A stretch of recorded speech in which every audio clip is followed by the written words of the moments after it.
नवरात्रि के दूसरे दिन माँ ब्रह्मचारिणी की पूजा का विधान है। माँ दुर्गा की नव शक्तियों का दूसरा स्वरूप माता ब्रह्मचारिणी का है।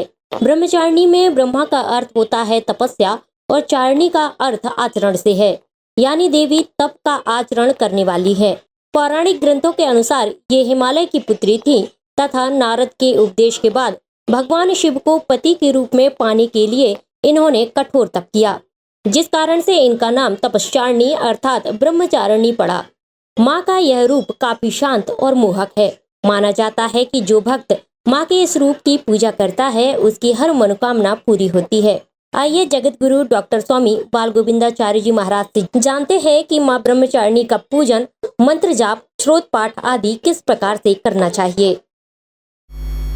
द्वितीय ब्रह्मचारिणी 31 तारीख को सोमवार को द्वितीया तिथि में माता का पूजन ब्रह्मचारिणी के रूप में किया जाता है। देखो, सकाम और निष्काम दो प्रकार का पूजन है। यदि हम सकाम पूजन करते हैं तो उनको उन वस्तुओं को समर्पित करना चाहिए जो वस्तु उन्हें प्रिय हैं। ब्रह्मचारिणी का स्वरूप होता है श्वेत वस्त्र धारण करना, कमंडलू, माला और फल इत्यादि ग्रहण करना।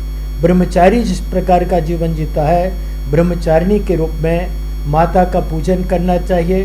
गणेश गौरी पूजन तो आपको नित्य करना है, कलश पूजन करना है। जो लोग माता की प्रसन्नता के लिए दुर्गा सप्तशती का पाठ करते हैं अथवा कराते हैं, उन्हें आद्योपांत अर्थात प्रारंभ से लेकर और रहस्य त्रय तक पूरा पाठ कराना चाहिए।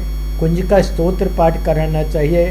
नवारण मंत्र आदि अंत में होते हैं, इनका जप कराना चाहिए। इस प्रकार जो व्यक्ति स्वयं पाठ करे अथवा पाठ कराए।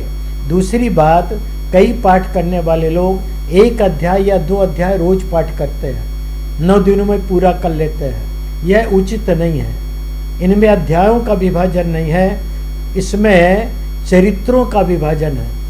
प्रथम चरित्र, मध्यम चरित्र और उत्तर चरित्र। उसको उत्तम भी कहते हैं, उत्तर भी कहते हैं। प्रथम चरित्र में प्रथम अध्याय का पाठ होता है और मध्यम चरित्र में द्वितीय, तृतीय, चतुर्थ अध्याय का पाठ होता है और उत्तर चरित्र में पंचम से लेकर 13 अध्याय तक का पाठ होता है और अंत में रहस्य त्रय होता है। प्रतिदिन व्यक्ति को कवच, अर्गला, कीलक, नवारण मंत्र जप, एक चरित्र का पाठ या तीनों चरित्रों का पाठ, अंत में नवारण मंत्र जप, रहस्य त्रय और आदि अंत में देवी सूक्त का पाठ और रात्रि सूक्त का पाठ जो विधि है वह करने से पूर्ण लाभ की प्राप्ति होती है। इसलिए आचार्यों से विधिवत ज्ञान प्राप्त करें और दुर्गा सप्तशती का पाठ करें, कनकधारा स्तोत्र का पाठ करें और साथ ही हो सके तो आपको हमारे श्री सूक्त का पाठ करना चाहिए। माता की कृपा अवश्य बनती है। प्रतिदिन यदि आप हवन करते हैं बहुत उत्तम बात है, अन्यथा नवमी तिथि में फिर आपको हवन करने का विधान करना चाहिए।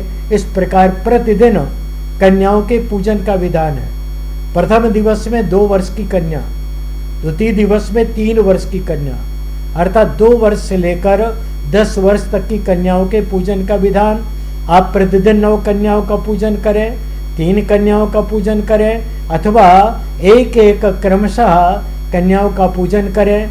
सौभाग्यवती स्त्री के पूजन का विधान है, प्रतिदिन करें तो उत्तम है।